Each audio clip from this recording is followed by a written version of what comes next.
स्वागत है आप सभी स्टूडेंटों का जेएमबी स्टडी भारत में। तो आज हम स्टडी करते हैं अंगद सर के साथ कक्षा 9वीं की गणित के अध्याय 7 त्रिभुज का। ये त्रिभुज का भाग नंबर 22 है, जिसमें हम जानेंगे प्रश्नावली 7.3 के भाग 2 में प्रश्न क्रमांक 2 का संपूर्ण हल। इससे पहले यदि आपने हमारे चैनल्स को सब्सक्राइब नहीं किया है तो सब्सक्राइब कीजिए, ताकि इसी प्रकार की सभी वीडियो आपको सबसे पहले मिल सके। तो आइए हम देखते हैं प्रश्न क्रमांक 2 क्या कहता है। तो प्रश्न नंबर 2 प्रश्नावली 7.3 का दिया गया है हमें। एडी एक समद्विबाहु त्रिभुज एबीसी का एक शीर्ष लंब है। एक समद्विबाहु त्रिभुज एबीसी दिया है जिसका शीर्ष लंब एडी है, जिसमें ए बी बराबर ए सी, मतलब ये भुजा ए बी बराबर ए सी के है। दर्शाइए कि पहला पॉइंट दिया है ए डी रेखाखंड बी सी को समद्विभाजित करता है। दूसरा पॉइंट दिया है ए डी कोण ए को समद्विभाजित करता है। तो सबसे पहले तो हम लिखेंगे जो दिया गया है, फिर उसको लिखेंगे जो सिद्ध करना है, फिर रचना करेंगे हम एक समद्विबाहु त्रिभुज ए बी सी की, जिसमें ए डी क्या है, एक शीर्ष लंब है। दिया गया है कि एबीसी एक समद्विबाहु त्रिभुज है जिसमें एडी शीर्ष लंब है और भुजा एबी बराबर एसी है, जिसको हमने समीकरण 1 माना है। हमें ज्ञात करना है जो वो भी हम लिख लेते हैं। तो सिद्ध करना है कि एडी रेखाखंड बीसी को समद्विभाजित करता है और सेकंड एडी कोण ए को समद्विभाजित करता है। तो सबसे पहले हम करते हैं रचना एबीसी एक समद्विबाहु त्रिभुज की। तो हमने क्या किया, एबीसी एक समबाहु त्रिभुज की रचना कर ली, जिसमें एडी एक शीर्ष लंब है और ये एडी शीर्ष लंब है। तो कोण एडीबी और कोण एडीसी क्या होंगे, बराबर होंगे। दोनों कितने होंगे, 90 डिग्री के होंगे। और एडी क्या शीर्ष लंब है और एबी भुजा बराबर है एसी भुजा के, एबी दिया गया है।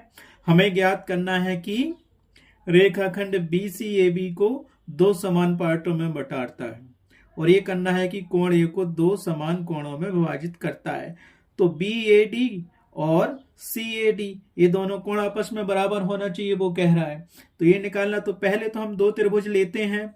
एक त्रिभुज लेंगे एडीबी में और दूसरा लेंगे त्रिभुज एडीसी में। इन दोनों त्रिभुजों को सर्वांग समसिद्ध करेंगे और जब सर्वांग समसिद्ध हो जाएंगे तो सीपीसीटी से बीडी बराबर सीडी कर देंगे और सीपीसीटी से कोण ए, ये कोण बराबर कोण बीएडी और कोण सीएडी बराबर कर देंगे, अर्थात कोण ए समद्विभाजित हो जाएगा एडी शीर्ष लंब से, सीपीसीटी से। ठीक है, समझ में आ गया। तो रफ में हम बना लेते हैं इसका डायग्राम कैसे बनाना है, फिर उसको हल करते हैं। जैसे इसके हम 2 डायग्राम बनाएंगे तो आप देखना, इसको समझना अच्छे से। तो देखो यहाँ पे ये यही समबाहु त्रिभुज है, समद्विबाहु त्रिभुज है, एबीसी है, ये शीर्ष लंब एडी है। तो ये वाला त्रिभुज हमने ये बना लिया और इस तरफ वाला त्रिभुज ये बना लिया। ये भुजा ये भी भुजा बराबर एसी के दिया है और एक कोण 90 डिग्री का है, एडी लंब है, तो यहाँ पे 90 डिग्री बनाएंगे और दोनों त्रिभुजों में एडी भुजा कॉमन हो गई। आया समझ में। तो हम 2 त्रिभुज लेंगे, एक त्रिभुज लेंगे एडीबी में और दूसरा त्रिभुज एडीसी में लेंगे। दोनों को सर्वांग समसिद्ध करेंगे, फिर उसके बाद कोण ए का समद्विभाजक निकालेंगे और बीडी बराबर सीडी भी हम सिद्ध करेंगे। ठीक है, तो हमने ले लिया 2 त्रिभुज, त्रिभुज एडीबी और त्रिभुज एडीसी, त्रिभुज एबीडी, एडीबी और त्रिभुज एडीसी। इसको हमें सर्वांग समसिद्ध करना है, तो करते हैं। सबसे पहले तो ये कोण 90 डिग्री का दिया गया है, हमें जो 90 अंश का बराबर करते हैं सर्वांग समता सिद्ध करने के लिए। तो हमें यहां से क्या मिलेगा, क्योंकि इसको लिख लिया कोण एडीबी बराबर होगा हमारे पास कोण एडीसी के। क्यों ये बराबर होगा, रीजन दे देते हैं। क्यों, एडी एक शीर्ष लंब है, मतलब एडी लंब है बीसी पर, ये भी लिख सकते हो। नहीं तो लिख दो कि दोनों कोण क्या है, दोनों कोण 90 अंश के हैं। दोनों कोण यहां लिख लो, दोनों कोण 90 अंश के हैं, या उसको लिख दो एडी लंब है बीसी पर। अब दूसरा पॉइंट इसमें हमें क्या मिला, अगर ये हमने 90 अंश का कोण माना तो इसके सामने की भुजा क्या होगी, ये कर्ण होगी। तो ये भी बराबर ए सी हमें दिया गया है कि ये दोनों बराबर है, तो उसको भी लिख लो। भुजा मतलब कर्ण ए बी बराबर कर्ण ए सी, दोनों क्या है, आपस में बराबर है। ए हमें क्या होगा, दिया गया है, दिया गया है, क्वेश्चन में दिया गया। अब तीसरा पॉइंट क्या बचा? तीसरा पॉइंट दोनों में हमको क्या दिख रहा है? ए डी भुजा दोनों त्रिभुजों में कॉमन है, तो लिख लो ए डी बराबर है ए डी के, या ए डी बराबर है डी ए के। तो दोनों भुजाओं को लिख लो, क्या है ये?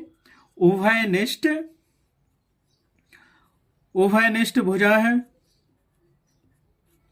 क्या है? दोनों उभयनिष्ठ भुजा है। ठीक है, तो 3 पॉइंट मिल गए हमें। एक कोण, ये हमें क्या मिल गया? कोण मिल गया। ये हमें कर्ण बराबर मिल गया, और ये हमें भुजा बराबर मिल गई। तो हम क्या कह सकते हैं कि ये दोनों त्रिभुज क्या है? इसीलिए त्रिभुज हम क्या कह सकते हैं? दोनों त्रिभुज क्या है? राइट एंगल मतलब समकोण। समकोण मीन्स राइट एंगल। और दूसरा हमें दिया है कर्ण, तीसरा हमें दिया है भुजा। ये हो गया भुजा, इसको शॉर्ट में लिखते हैं RHS। और ये हो गया सर्वांग समता। सर्वांग समता, ये क्या हो गया हमारे पास? सर्वांग समता। नियम से हम क्या कह सकते हैं? सर्वांग समता नियम से क्या लिखेंगे? हम लिख देंगे, इसीलिए त्रिभुज ABD सर्वांग सम होंगे त्रिभुज ADC के। सिद्ध हो गया कि दोनों त्रिभुज क्या है? सर्वांग सम है। अब हमें उसको बताना था कि AD जो शीर्ष लंब है, AD शीर्ष लंब में भुजा BC को समद्विभाजित करता है, मतलब BD बराबर है BC के। ये हमें सिद्ध करना था। तो पहला पॉइंट तो यही था। पहला पॉइंट हमें क्या मिला? तो पहले पॉइंट के लिए हमें यही सिद्ध करना पड़ा था। तो ये तो पहला था। पहले में हम लिखेंगे, क्या लिखेंगे? इसीलिए जब दोनों त्रिभुज सर्वांग सम हो गए तो उसमें BD भुजा आ रही है और यहाँ CD भुजा आ रही है, तो लिख देंगे कि BD भुजा बराबर है CD भुजा के। क्यों? हम लिख देंगे CPCT से। क्यों? जब दोनों त्रिभुज सर्वांग सम है तो CPCT से उसके संगत अवयव भी बराबर होते हैं। तो ये हो गया। ठीक है, एक चीज तो ये हमारे पास सिद्ध हो गई। अतः क्या करेंगे? शीर्ष लंब AD भुजा BC को समद्विभाजित करता है, इसको लिख दो। अतः हमने लिख दिया कि AD रेखाखंड BC को समद्विभाजित करता है, 2 समान भागों में बांटता है, और यही हमें सिद्ध करना था। तो इसको लिख दो। पहला पार्ट हमारे पास क्या हुआ इसका? इति सिद्धम। पहला पार्ट हमने क्या किया? सिद्ध कर लिया। अब उसमें दूसरा पार्ट हमारे पास क्या था? दूसरा पार्ट था कि हमें सिद्ध करना है कि AD रेखाखंड कोण A को समद्विभाजित करता है। तो देखो कोण A भी इन दोनों त्रिभुज में आ रहा है, कोण ADB और ADC में ये भी आ रहा है। तो हम क्या करेंगे? इसको भी हम लिख सकते हैं CPCT से। क्या लिखेंगे? इसीलिए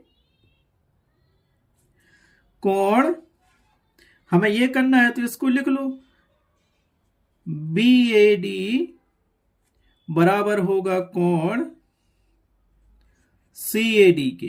किससे होगा? ये भी लिख दो, रीजन दे दो। CPCT से। क्योंकि त्रिभुज हमने जो सिद्ध किए हैं ADB सर्वांग सम है त्रिभुज। किस त्रिभुज के सर्वांग सम है में? ये दोनों त्रिभुज क्या मिल गए? त्रिभुज ADB सर्वांग सम है त्रिभुज। बताओ, ये वाला त्रिभुज हो गया ADC के। त्रिभुज ADC के। ठीक है, क्योंकि दोनों त्रिभुज सर्वांग सम है, CPCT से ये सिद्ध हो गया। और अतः हम क्या कह सकते हैं? अतः रेखाखंड AD कोण A को समद्विभाजित करता है। समद्विभाजित करता है। ठीक है, ये भी हो गया। क्या हो गया हमारे पास?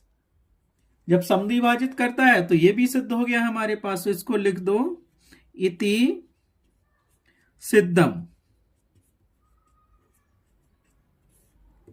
इस प्रकार से प्रश्नावली 7.3 का क्वेश्चन नंबर 2 कंप्लीट हुआ। इस वीडियो में बस इतना ही। नेक्स्ट वीडियो में देखेंगे हम next questions. Thanks for watching my video.